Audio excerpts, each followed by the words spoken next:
ये कहानी है ऐसी तीन जिंदगियों की जो एक दूजे के बिना अधूरी है।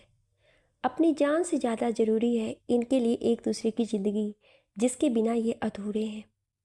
ये कहानी एक ऐसे लड़के की जिसकी लाइफ में एक प्यार है और एक जिम्मेदारी, जिसमें उसकी जिम्मेदारी उसके प्यार से बढ़कर है और उसका प्यार उसकी ज़िंदगी से बढ़कर।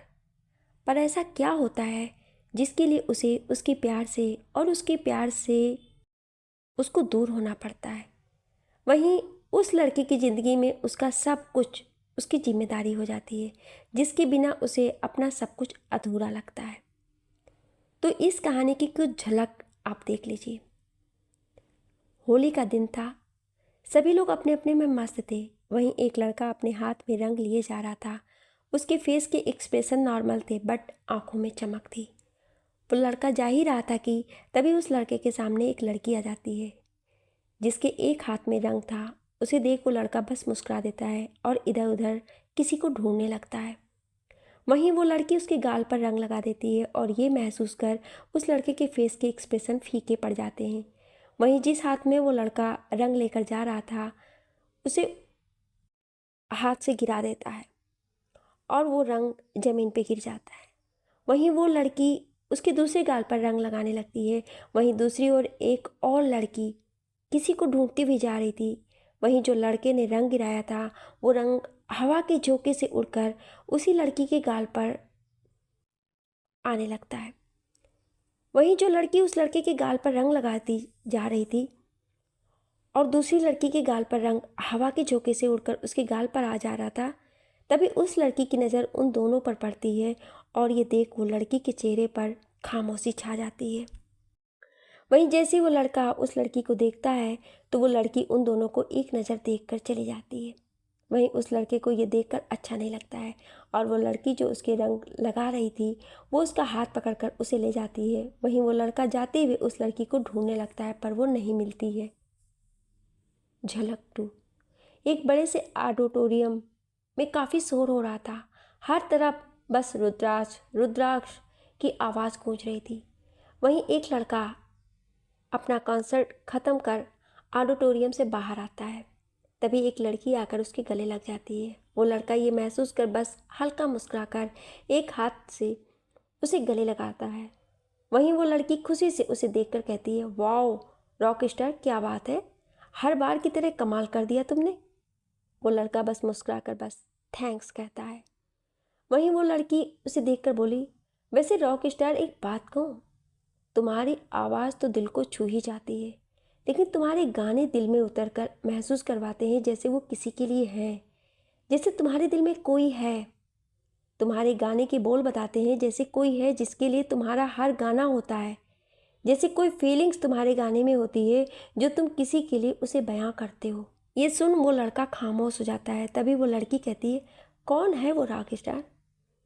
वो लड़का उसे देखकर, क्या कुछ भी, गाने गाने होते हैं यार। वो लड़की, अच्छा जो भी हो, पर कभी कभी लगता है कि कोई तुम्हारी लाइफ में है और तुम्हारे गाने बोलते हैं कि वो तुम्हारे पास नहीं है। वो लड़का उसके गाल पर हाथ रखकर, मेरी लाइफ में अगर कोई है तो वो तुम हो, सिर्फ तुम ज़रूरी हो मेरे लिए। वो लड़की, ज़रूरी हूँ, तभी तो तुमने शायद अपनी सब ज़रूरतों को खुद से दूर कर दिया। वो लड़का उसे डांटते हुए, just shut up, okay, don't tell this, समझी। वो लड़की कान पकड़कर, सॉरी, लेकिन मैं जिस तरह से तुम्हारी लाइफ में हूँ उस तरह किसी की लाइफ में बहुत कम होते हैं लोग, और ना ही तुम डिज़र्व नहीं करते, क्योंकि जिस तरह से तुम्हारी लाइफ कोई होना चाहिए वो भी असलियत में है ही नहीं। बट प्रे करूँगी वो जल्दी आए। तभी वो लड़का उसके आगे हाथ जोड़कर, अच्छा अच्छा ठीक है ज्ञान की देवी, अब चले भी हैं। वो लड़की उसके सर पर हाथ रखकर, जो आज्ञा बालक। वहीं फिर दोनों मुस्कुरा दिए और कार में बैठकर निकल गए। झलक 3। एक पार्क में एक लड़का घास पर बैठा था और उसकी बाहों में एक लड़की बैठी थी। वो लड़की नज़ारे को देख रही थी और वो लड़का उसे देख रहा था। तभी वो लड़की बोली, सुनो। वो लड़का उसे देखकर, सुनाइए। लड़की, तुम इतना प्यार क्यों करते हो मुझसे। वो लड़का मुस्कुरा के, क्योंकि तुम मुझसे भी ज़्यादा मेरे लिए इम्पोर्टेंट हो और मेरी ज़रूरत हो, इसलिए। वो लड़की, इतना भी ज़रूरत मत बनाओ। लाइफ में बहुत कुछ ज़रूरी होता है और शायद उन ज़रूरी चीज़ों के लिए अपनी ज़रूरत को कम करना पड़ा। तो वो लड़का उसके माथे पे किस करके, और मेरी लाइफ में भले ही कुछ ज़रूरी या कोई ज़रूरी आ जाए, लेकिन मेरी लाइफ तुम हो और मेरी ज़िंदगी के लिए तुम ही उसकी ज़रूरत हो। उसकी बात सुन वो लड़की कुछ नहीं कहती है और उसके कंधे पर सर रखकर नज़ारे को देखने लगी। वहीं वो लड़का उसके सर पर सर टिकाकर उसे देख नज़ारे को देखने लगा। झलक 4। एक बड़े से रॉयल कमरे में एक लड़का मिरर के सामने खड़ा होकर जैकेट पहन रहा था। तभी उसकी नज़र मिरर में अपने गले में पहनी चेन पर जाती है, जिसका लॉकेट गोल्डन था और उसमें सुंदर तरीके से RS और उसके नीचे रूसा लिखा था। वहीं वो लड़का उस लॉकेट को छूकर अपनी अलमीरा को खोल अंदर उसके लॉकर जिसमें पासवर्ड था वो पासवर्ड डाल उसमें से एक तस्वीर निकालता है जो किसी लड़की की थी। वो उस तस्वीर पर हाथ फेरकर, आई डोंट नो तुम कहाँ हो, पर जहाँ भी हो मेरे लिए आज भी पहले की तरह हो। मैं मानता हूँ मेरी ज़िंदगी में दो लोग हैं जो दोनों ही मेरे लिए बने हैं। अगर वो मेरे लिए ज़रूरी है तो तुम मेरी ज़रूरत हो। अगर वो मेरी ज़िंदगी में है तो तुम मेरी जीने की वजह हो। अगर उसके लिए मैं सब कुछ हूँ तो तुम्हारे बिना मेरा कुछ नहीं है। तुम्हें मैं कभी नहीं भुला सकता। इतना बोल वो उस तस्वीर को वापस लॉकर में रखकर पासवर्ड डालकर उस अलमीरा को बंद कर रूम से बाहर निकल जाता है। तो कैसी लगी ये झलकें? उम्मीद है पसंद आई होंगी। इसमें एक लड़की की ज़िंदगी में दो लड़कियां हैं, जिसमें एक लड़की उसका सब कुछ है और दूसरी के बिना वो कुछ नहीं। एक उसका दिल है तो दूसरी उसकी धड़कन। एक उसके जख्म पर मरहम है, दूसरी के साथ उसका हर दर्द दवा। धीरे धीरे इस कहानी की आपको समझ में आ जाएगी। ये कहानी है 3 जिंदगियों की, इसलिए तो इसका नाम है दो दिल एक जान। तो जाने इस कहानी के इम्पोर्टेंट एंड ज़रूरी किरदारों के बारे में। सिदीक्षा रंधावा, ये बिल्कुल अपने नाम की तरह शांत और गहरी हैं। ये बिल्कुल चुप रहती हैं, कम बोलती हैं। ये बहुत समझदार और उलझी हैं, जिसे समझना आसान नहीं है। हर काम बहुत सोच समझ के करती हैं। इन्हें गिटार बजाना पसंद है। दिखने में बात करें तो बिल्कुल ब्यूटीफुल, गोरा रंग, गुलाबी होठ, लंबी हाइट, लंबे बाल और गहरी काली आंखें जिसमें किसी का चेहरा बसा है। ये बहुत डीप एंड साइलेंट है। उम्र 26 साल। रुद्राक्ष खुराना, इंडिया के सबसे famous and royal singer and songwriter, rock star Rudraksh Khurana. इनका नाम इनके हर दीवानों की जुबां पे है। इनका म्यूज़िक से गहरा कनेक्शन है। ये भी थोड़े डीप हैं पर हैं कुछ और, एंड दुनिया के सब सामने बन के कुछ और रहते हैं। इनके गाने कुछ अलग ही बयां करते हैं जो दिल में उतर जाते हैं। दिखने में बात करें तो ब्राउन आँखें, रेड लिप्स, अच्छी खासी हाइट, यूनिक हेयर स्टाइल, एकदम हैंडसम, लड़कियों के दिलों के किंग। इनकी लाइफ कोई है जो इनके लिए बहुत इम्पोर्टेंट है। उम्र 27 साल। साध्या ओसवाल, हंसती सी मुस्कुराती सी छवि, ये बहुत ज़्यादा प्यारी, क्यूट और अपने की तरह बिल्कुल सीधी है पर बेवकूफ़ नहीं। ये थोड़ी सी शरारती, थोड़ी सी चुलबुली कि इनकी वजह से रोता इंसान भी मुस्कुरा दे। इनका दिल एकदम साफ है। दिखने में कहें तो ये बहुत क्यूट है। गोरा रंग, ब्लैक आइज, कंधे तक आते शॉर्ट हेयर, इनके आगे से बाल कटे हुए हैं, बैंग्स हेयर कटिंग। ये अपनी सारी हर बातें उस पर्सन को शेयर करती हैं जिसके बिना इनका कोई भी नहीं है। उम्र 25 साल। मुंबई, एक बड़े से ऑडिटोरियम के बाहर ना जाने कितने करोड़ों लोगों की भीड़ थी। और हो भी क्यों ना, इंडिया के सबसे famous and best talented singer का कॉन्सर्ट जो यहाँ होने वाला है, जो करोड़ों लोगों के दिलों के बादशाह हैं। अगले पल वहाँ 5 रॉयल कार आकर रुकती हैं। आगे की 2 गाड़ियों में से 4 गार्ड्स बाहर आते हैं और पीछे की 2 गाड़ियों में से भी 4 गार्ड्स बाहर आते हैं। वो 8 गार्ड्स बीच वाली यानी 5वें नंबर की कार को घेर लेते हैं और जो और भी ज़्यादा रॉयल थीं। वो उन गार्ड्स में से एक गार्ड आकर पीछे का गेट खोलता है। तभी उसमें से हाई सोल पहने शूज के पैर बाहर की तरफ कदम रखते दिखते हैं। वो गार्ड सामने से हट जाता है। तभी उसमें से एक हैंडसम सा लड़का, ब्लैक जीन्स, हाई जैकेट जिस पर गोल्डन स्टिच भी लगे थे, कान में ईयरफोन्स एंड एक लेवलर माइक जो उसके सर के पीछे बालों से होते हुए गाल पर आके लिप्स तक सेट था। उसकी यूनिक हेयर स्टाइल उसके फेस को और ख़ास बना रही थी। फेस कट ऐसा ही आंखों से ना उतरे। उसे देखकर तो वहाँ लोग खड़े एंड आधे से ज़्यादा लड़कियाँ बार बार रुद्राक्ष रुद्राक्ष चिल्ला रहे थे। वो लड़का अपने आंखों पे पहने ब्लैक ग्लासेस निकालकर अपनी ब्राउन आई से उन्हें देखता है तो वो लड़कियाँ तो घायल ही हो जाती हैं। रुद्राक्ष हाथ ऊपर कर अपने फैंस को हाय करता है, वहीं उसके फैंस भी उसे हाय करते हैं। रुद्राक्ष अपने कदम ऑडिटोरियम के अंदर बढ़ा देता है, वहीं गार्ड्स उसके चारों तरफ चलने लगते हैं। रुद्राक्ष के अंदर जाते ही सभी लोगों को अंदर भेज दिया जाता है। सभी लोग अपनी अपनी जगह पर आकर खड़े हो जाते हैं। आधे घंटे बाद पूरे ऑडिटोरियम की लाइट्स ऑफ हो जाती है और सामने की लाइट्स ऑन हो जाती है। तभी सामने स्टेज पर रुद्राक्ष स्टेज पर आकर खड़ा हो जाता है। उसके हाथ में गिटार भी था। वहीं उसे देख उसके सभी फैंस उसके नाम की हूटिंग करने लगते हैं और कुछ सीटियां भी बजा रहे थे। तभी एक आदमी माइक में, hello dear everyone of crazy lovest fans the Rudraksh Khurana. इतना सुनते ही वहाँ तालियों की आवाज़ गूंज जाती है। वहीं वो आदमी फिर से बोलता है, तो हर बार की तरह इस बार भी the rock star Rudraksh Khurana फिर से अपना एक नया और दिल छू लेने वाला गाना आप सबके बीच एक हार्ट टचिंग से परफॉर्मेंस के साथ सिंग करेंगे। Are you ready? सभी एक साथ यस यस ऑफ कोर्स। वो आदमी, ओके सो लेट्स स्टार्ट। फिर वो रुद्राक्ष की ओर देख के बोले, so come on Rudraksh, sing a song please. Rudraksh उसे देखकर एक नज़र अपने फैंस को देखता है। हर बार की तरह हमेशा आज भी उसके फेस पर कोई एक्सप्रेशन नहीं था। ऐसा नहीं कि वो सीरियस है, बट वो नॉर्मल ही रहता था। रुद्राक्ष एक हाथ से अपने गले में पहने लॉकेट को छूकर आंखें बंद करता है और किसी को याद कर आंखें खोल सभी फैंस को देखता है जो अपनी चमकती आंखों से उसे देख रहे थे, उसके गाने का इंतज़ार कर रहे थे। रुद्राक्ष अपनी फिंगर्स को अपने गिटार पर रख उसे बजाते हुए कुछ फील कर गाने लगता है। फिर अगर मुझे तू कभी ना मिले, हम सफ़र मेरा तू बने ना बने, फासलों से मेरा प्यार होगा ना कम, तू ना होगा कभी अब जुदा, मैंने तेरा नाम दिल रख दिया, मैंने तेरा नाम दिल रख दिया, धड़केगा तू मुझ में सदा, मैंने तेरा नाम दिल रख दिया।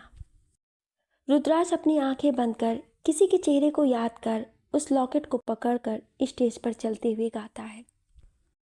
रुद्राक्ष स्टेज पर चलते हुए किसी एहसास को फील कर रहा था। उसकी आंखें नम थीं। वो किसी के साथ बिताए हुए पलों को याद करते हुए गाता है।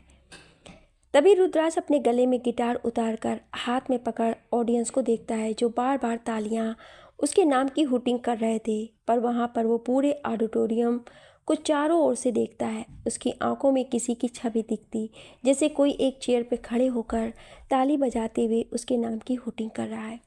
ये महसूस कर वो अपनी आंखें बंद कर लेता है, जिससे उसकी आंखों के आंसू गाल पर आ जाते हैं। तभी ऑडिटोरियम में मौजूद उसके फैंस की तारीफ़ों की आवाज़ से उसके ख्याल टूटता है। रुद्राक्ष एक हाथ से अपने आंसू पोंछ सभी को बाय कर गिटार हाथ में लिए चला जाता है। 1 घंटे बाद उसके सभी फैंस उससे कुछ बातें और ऑटोग्राफ लिए वहाँ से चले जाते हैं और साथ ही उसको गिफ्ट्स एंड ग्रीटिंग कार्ड भी देकर गए जो वो उसके लिए लाए थे। रुद्राक्ष सभी सामान अपने गार्ड्स को सौंप कर कार में बैठ जाता है एंड सेम पहले की तरह उसकी कार के आगे पीछे 2-2 कारें चलने लगती हैं। एक बड़े से रॉयल हाउस के ऊपर के फ्लोर वाले कमरे में एक करीब 24-25 साल की क्यूट सी लड़की विंडो पर खड़ी बार बार नीचे कार पार्किंग एरिया में देख रही थी, या यूं कहें बेसब्री से किसी का इंतज़ार कर रही थी, पर साथ में सड़े मुंह भी बना रही थी क्योंकि उसे वो अब तक नहीं दिखा जिसका वो वेट कर रही है। उसके छोटे छोटे बाल उसके फेस पर आ रहे थे, जिन्हें वो हाथ से पीछे कर रही थी। आगे माथे पर हाफ बाल कटे थे जो उसे और क्यूट बना रहे थे। उसने red and black check baby frock पहनी थी जो उसके घुटनों तक आ रही थी। पैरों में वाइट शूज़ पहने थे जिस पर कार्टून बने थे। वो बार बार विंडो में से नीचे झांक रही थी। वो हार कर वो मुंह बना के बोली, तुम ना बहुत बुरे हो। वैसे मेरे लिए कुछ भी कर सकते हो, पर मेरी बात बिल्कुल नहीं मानते। अब तुम घर आओ, फिर तुम्हें बताती हूँ। फिर रुक कर आगे बच्चों जैसे बोली, नहीं तुम्हें बताती क्या हूँ, तुम घर आओगे और तुमसे बात भी नहीं करूँगी। I don't not talk to rock star. इतना बोल वो बालकनी से जाकर अपने रूम में चली गई। वहीं दूसरी ओर कार में रुद्राज बार बार अपनी वॉच में देखते हुए साथ ही सामने रास्ते पर भी देख रहा था। वहीं वो ड्राइवर को कार जल्दी ड्राइव करने को बोल रहा था। वहीं ड्राइवर मन में मुस्कुरा रहा था क्योंकि वो सब जानता है। वहीं रुद्राज जल्दी में था। वो अपने वॉच को देखकर मन में, आज कुछ ज़्यादा ही लेट हो गया। ऊपर से उसकी बात भी नहीं सुनी। पता नहीं क्या क्या सोच रही होगी, पागल। फिर अपने सर पे मारकर, मैं भी ना पागल हूँ। उसे ले ही आता पर ला भी तो नहीं सकता था। अब जो भी हो, मैडम के नखरे उठाने ही होंगे। बट वैसे भी मुझसे ज़्यादा देर नाराज़ भी तो नहीं रह सकती है ना। यही सब सोच वो मुस्कुराते हुए विंडो से बाहर देखने लगता है। और इस वक्त वो बहुत दिलकश लग रहा था। एक तो इतना सुपर ग्लासी फेस कट, ऊपर से उड़ाते सिल्की हेयर जो उसके माथे पर आ रहे थे। खुराना हाउस मुंबई के one of the best royal houses में से एक नंबर टॉप हाउस जो पूरी मुंबई में फेमस है। और हो भी क्यों ना, एक तो इतना लग्जरीज और ऊपर से सबसे वीआईपी पर्सन्स का होम। तभी वहाँ पर 5 ब्लैक रोल्स रॉयल कार एक साथ आती हैं। गार्ड जल्दी से उठकर गेट ओपन करता है। पांचों कारें एक साथ अंदर आती हैं। तभी बीच वाली कार में से रुद्राज जल्दी से अपनी वॉच को देखते हुए बाहर निकलता है। वो एक नज़र ऊपर वाले फ्लोर के कमरे की विंडो को देखता है और तेज कदमों से घर के अंदर चला जाता है। वहीं ये देख बाहर खड़े कुछ गार्ड और बाकी वॉचमैन, माली वगैरह सब मुस्कुरा देते हैं क्योंकि रुद्राज के कदम सिर्फ एक ही इंसान के लिए कभी नहीं रुकते थे, जिसके लिए वो चलकर किसी भी दरिया में उतर आए। और रुद्राज का जब भी कोई कंसर्ट होता तो घर आकर वो इसी तरह ही घर के अंदर जाता था। वहीं अंदर बड़े से रॉयल हॉल में कुछ लोग सोफे पर बैठे थे और कुछ सर्वेंट्स अपने काम में थे। तभी रुद्राज जल्दी से हॉल में आया। उसे देखकर सब मुस्कुराकर, हाय मिस्टर रॉक स्टार, मीन उनके रॉक स्टार। रुद्राज उन्हें बिना देखे ऊपर जाते हुए हाय। तभी वहाँ एक आवाज़ साधना जी की आई, संभल के रुद्राज, आज आपने मिस्टेक की है हमारी गुड़िया को नाराज़ करके। अब उसे कैसे न कैसे आप मना कर ही नीचे आएंगे। रुद्राज पलट के उन्हें देखकर, आई नो दादी, बट यू नो ना, and I am try, but ऐसे वो। तभी दिव्या, यस भाई, वो बहुत नाराज़ है, लगता है जैसे किसी से बात नहीं करेगी। अब आप देखें। सम्राट, यस ब्रो, अब तुम ही देखो उसे। हमने तो बहुत कोशिश की पर मानने को तैयार ही नहीं, और खाना भी नहीं खाया तुम्हारे जाने के बाद, सुबह से अपने रूम में है। देवकी जी, हाँ रुद्राज, अब जाओ जल्दी, वरना उसकी माँ को कैसा लगेगा कि तुम उनकी गुड़िया को नाराज़ करते रहते हो। रुद्राज पछताते भाव से, यस माँ। इतना बोल वो ऊपर रूम में भाग के गया। वहीं बाकी सब मुस्कुराती है। ऊपर कमरे में रूम का गेट खोल रुद्राज अंदर आया। पूरे रूम में अंधेरा था। वो समझ गया कि ज़्यादा ही नाराज़ है, इसलिए लाइट्स ऑफ कर रखी है। रुद्राज पहले लाइट्स ऑन करता है। वो कमरा बहुत ही प्यारा था।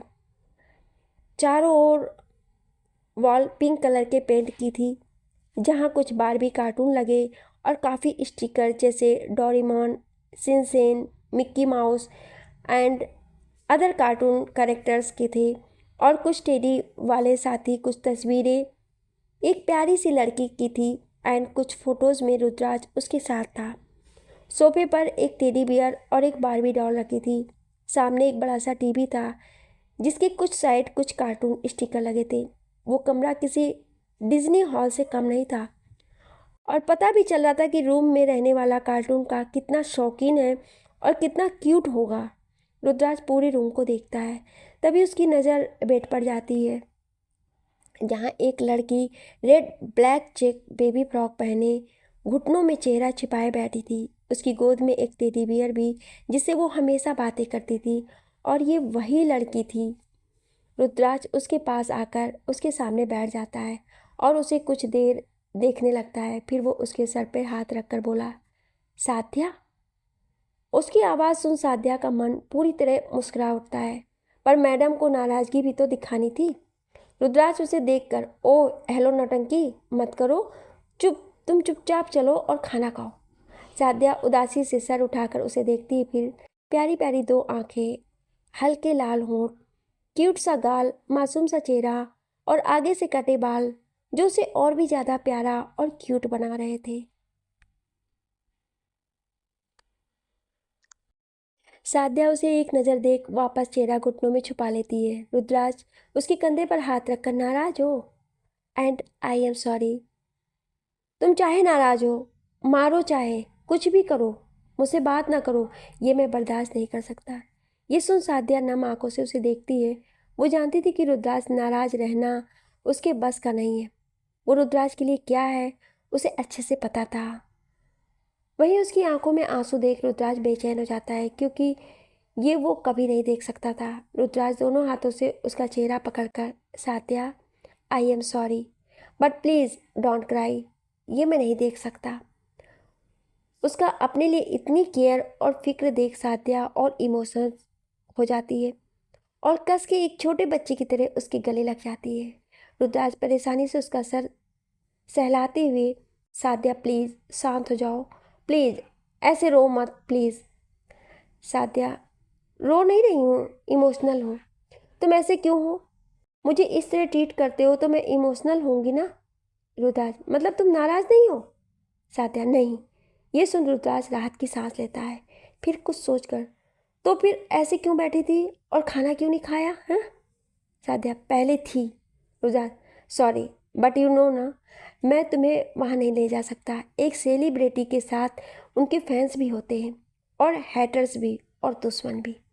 साध्या, पर मैं तुम्हारी फैन गर्ल बनकर नहीं जा सकती। सभी फैंस के बीच में तुम्हें नहीं देख सकती। मैंने सिर्फ तुम्हारे गाने सुने हैं और सिर्फ टीवी पर देखा है, पर सामने से स्टेज पर गाते नहीं देखा है। रुद्राज, आई नो बट ये रिस्की हो सकता है। मुझे अपनी कोई परवाह नहीं, पर तुम्हें कोई छोटी सी भी दिक्कत हो ये मैं नहीं देख पाऊंगा। और प्यार करने वालों के साथ दुश्मन भी होते हैं सात्या। सात्या, दुश्मन पर तुम तो इतने अच्छे हो, फिर तुम्हारे दुश्मन कैसे हो सकते हैं? रुद्राज, ऐसा जरूरी नहीं है। सात्या, हाँ, पर स्टेज पर सामने से देखना अलग बात है। इतना बोल वो उससे और चिपक गई। रुद्राज उसके सर पे हाथ रखकर, स्टेज पर मैं तो हमेशा तुम्हारे सामने तुम्हारे पास ही रहता हूँ। सात्या, हाँ। रुद्राज उसका फेस उठाकर, वैसे तुम नाराज क्यों थी? इसलिए कि तुम्हें कंसर्ट में नहीं ले गया या कुछ और? सात्या, तुमने जल्दी आने को कहा, मैं वेट करती रही और फ़ोन भी किया और तुम लेट आए। रुद्राज, हाँ, आई am sorry but you know ना, कितने लोग आते हैं एंड फ़ोन मेरे पास नहीं था। साध्या उसे देखकर, हाँ, पर आगे से जल्दी आया करो। रुद्राज, हाँ ओके, पर अब चलो खाना खाओ वरना दादी मेरी डांट लगाएंगी। साध्या, हाँ तो चलो। रुद्राज उसे लेकर रूम से बाहर चला गया। हाल में सभी लोग डाइनिंग टेबल पर बैठे बार बार ऊपर सीढ़ियों की ओर देख रहे थे, सोच रहे थे कि पता नहीं साध्या आएगी या नहीं। सब एक बार फिर उधर देखते हैं तो मुस्कुरा देते हैं। सामने रुद्राज सीढ़ियों से उतरते हुए साध्या का हाथ पकड़े आ रहा था और साध्या भी एक अच्छे बच्चे की तरह उसके साथ चली आ रही थी। साध्या रुद्राज का हाथ छोड़ साधना जी के पास आती है। वो साधना जी को पीछे से हक कर, दादी आज तो मैं मान गई, पर आप अपने पोते को समझाएं कि वो अब लेट नहीं आएगा। रुद्राज चेयर पर बैठते हुए, हाँ हाँ पता है ड्रामा कर तुम्हारा, मुझसे ज़्यादा देर नाराज रहना तुम्हारे बस का नहीं है। उसकी बात सुन साध्या मुंह बनाकर चेयर पर बैठती है। वहीं फिर सब लोग मुस्कुरा देते हैं।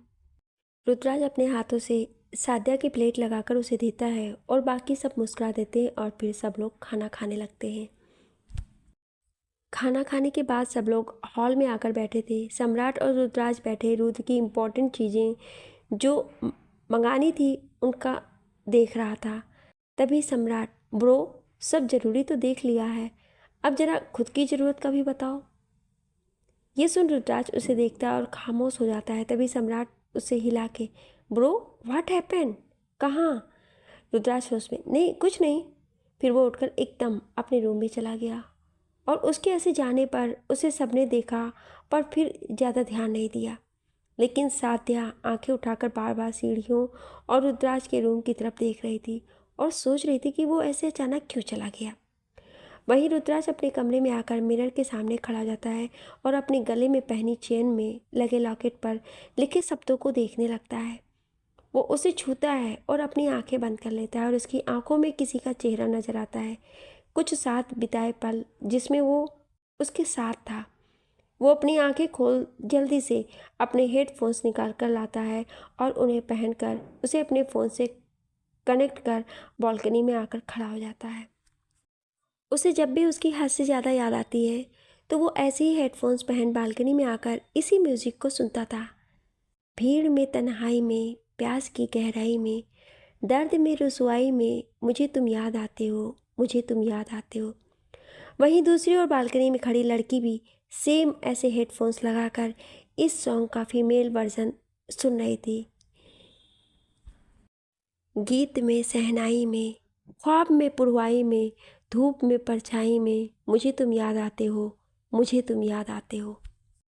इस म्यूज़िक के ख़त्म होते ही रुद्राज और उस लड़की की आंखों में काफ़ी आंसू, दर्द, इमोशंस, यादें, पल, लम्हे, ना जाने क्या क्या था जो वो दोनों किसी को याद कर महसूस कर रहे थे।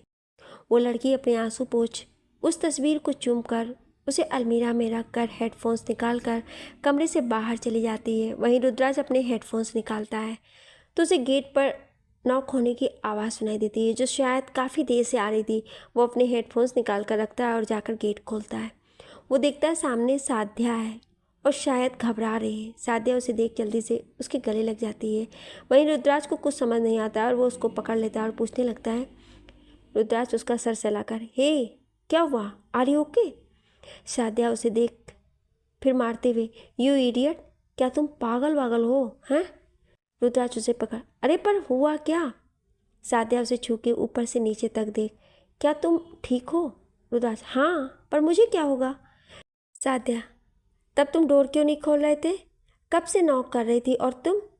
इसलिए मैं डर गई। रुद्राज उसके कंधे पर हाथ रख, साध्या रिलैक्स, तुम भी ना यार कुछ भी उठपटांग सोच लेती हो। साध्या, हाँ हाँ ठीक है, दूसरों की और मेरी इतनी फिक्र और परवाह में खो गए हो कि और किसी की चिंता दिखाई नहीं देती है तुम्हें। रुद्राज गहरी सांस लेकर, मेरी माँ प्लीज़ शांत हो जाओ। साध्या, ओ हाँ नीचे वो देव की आंटी तुम्हें बुला रही हैं। रुद्राज, ठीक है तुम जाओ मैं आता हूँ। साध्या, हाँ कहकर चली जाती है। रुद्राज अपना सब सामान सेट कर नीचे चला जाता है। वो पहले सम्राट के साथ बैठकर बात कर सब सामानों को देख डिसाइड कर लेता है।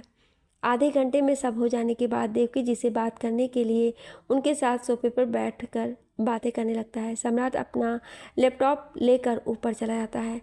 साध्या दिव्या के साथ बाहर गार्डन में बैडमिंटन खेलने चली जाती है। रुद्राज और देवकी जी हॉल में बैठे थे और साधना जी उनके सामने वाले सोफे पर। रुद्राज, माँ आपने बुलाया? देवकी जी, हाँ मुझे तुझसे कुछ बात करनी है। रुद्राज जी, कहिए। देवकी जी, तू आगे कब बढ़ेगा? रुद्राज, क्या मतलब? देवकी जी, मतलब अब कुछ करना भी है या नहीं? Rudras, your age is 27 now. तो रुद्राज बीच में, ओ आई नो इट, आप क्या कहना चाहती हैं कि मैं सब कुछ भूल कर उसे भूल कर आगे बढ़ जाऊं, हैं? बट वाई माँ, वाई? उसके बिना मैं एक कदम बढ़ाना तो दूर कुछ सोच ही नहीं सकता। सुना आपने? देवकी जी, नहीं कर सकता है क्योंकि तेरे दिमाग में उसके अलावा और कोई चलता ही नहीं है, हैं? जब देखो वही रहती है, पता नहीं कौन सा जादू करके गई है वो तुझ पे, जो हर वक्त उसी के बारे में सोचता रहता है। साए की तरह तेरे आगे पीछे मंडराती है वो, भूल जा उसे। रुद्राज थोड़ा जोर से, माँ बस करिए, आप अच्छे से जानती हैं कि वो मेरे लिए क्या है और उसके लिए मैं एक शब्द बर्दाश्त नहीं करूँगा।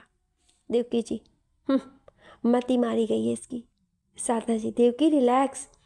देवकी जी, तो क्या करूँ माँ, अब आप ही समझाइए इसे।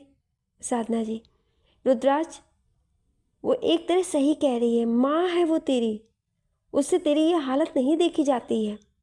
आखिर कब तक उसका इंतज़ार करेगा, वो नहीं आएगी। जाने वाले लोग वापस नहीं आते हैं रुद्राज, आखिर कब तक। ये सुनकर रुद्राज की आंखें भर आती हैं। वो किसी तरह अपने आंसू छुपाकर बोला, जब तक मैं सांस ले रहा हूँ ना दादी, तब तक, भले ही वो आए या ना आए, पर मैं ज़िंदगी भर उसका इंतज़ार करता रहूँगा, सिर्फ उसी का बन के रहूँगा। और उसके अलावा और कोई है? ऐसा कोई नहीं उसकी तरह मेरे लिए।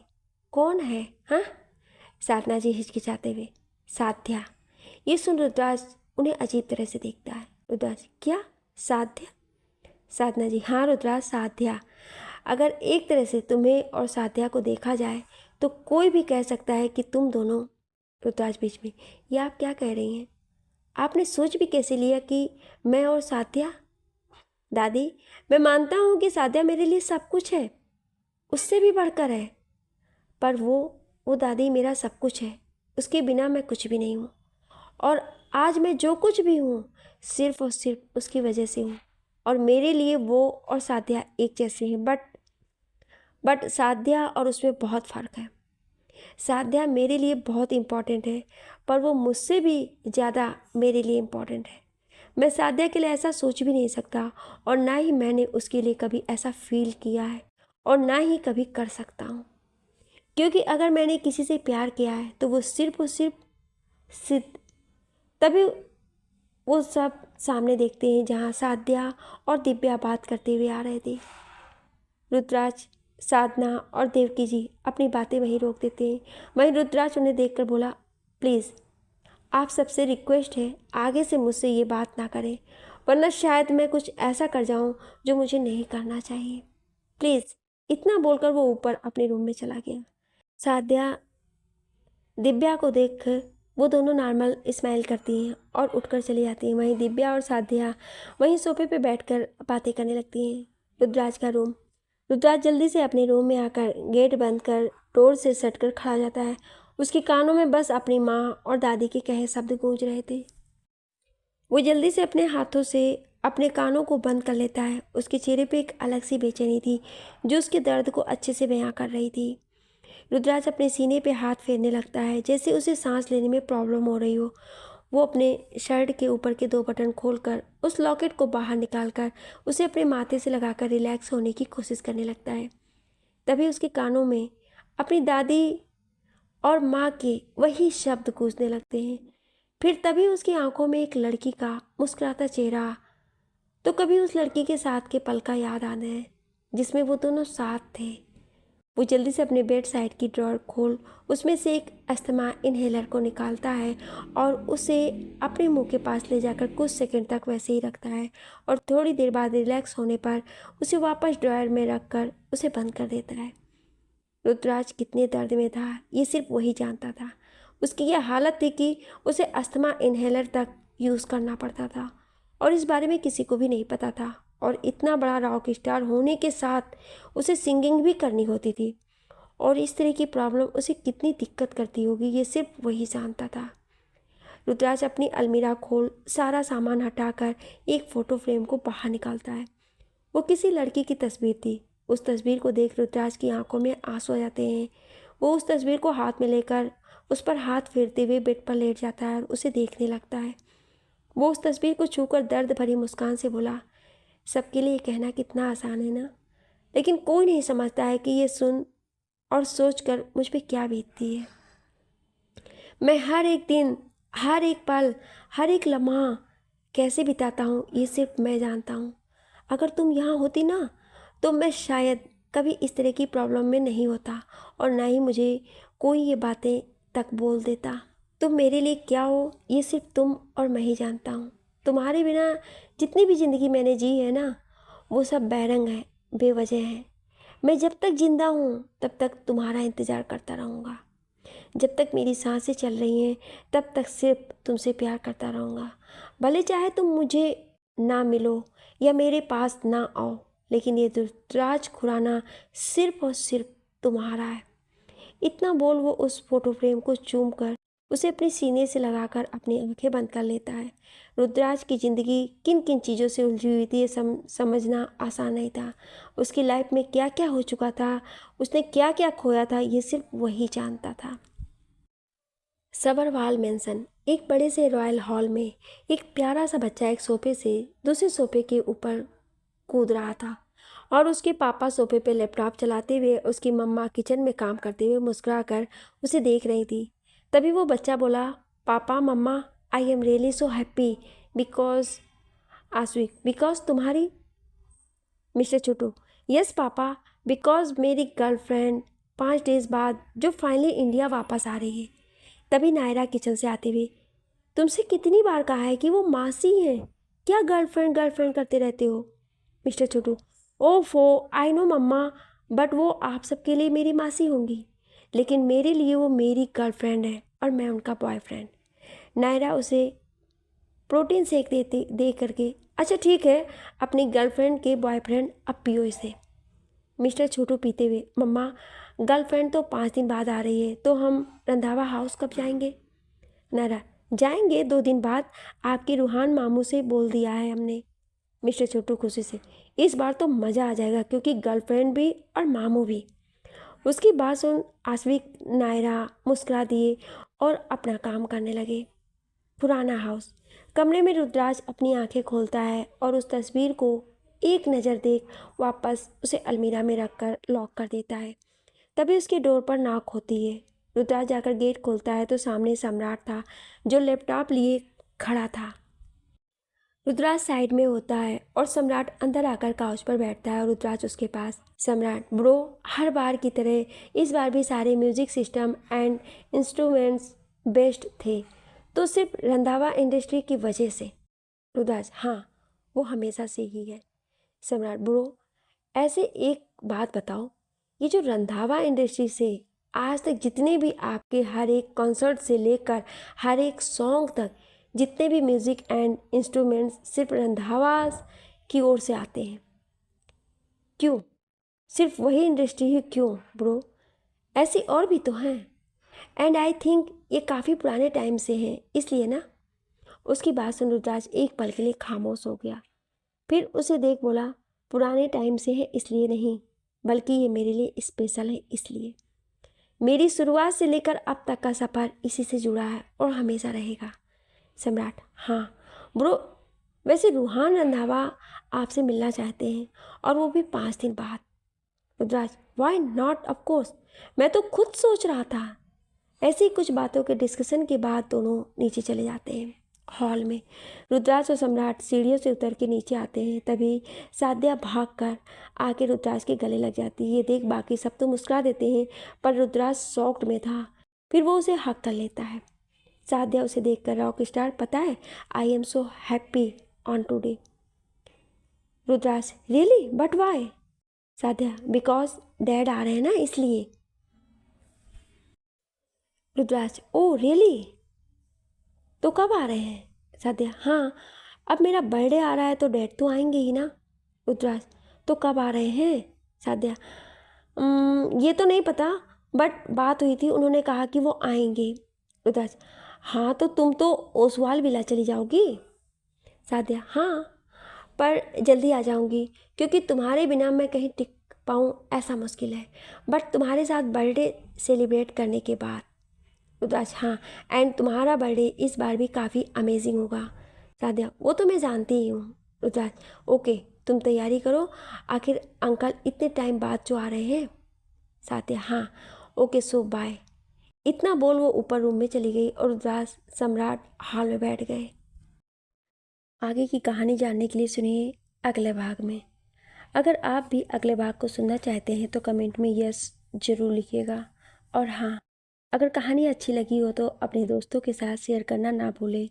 नए हैं चैनल पर तो सब्सक्राइब कीजिए और बेल आइकन दबा दीजिए ताकि आने वाली हर नई कहानी का नोटिफिकेशन सबसे पहले आप तक पहुँचे। Thank you.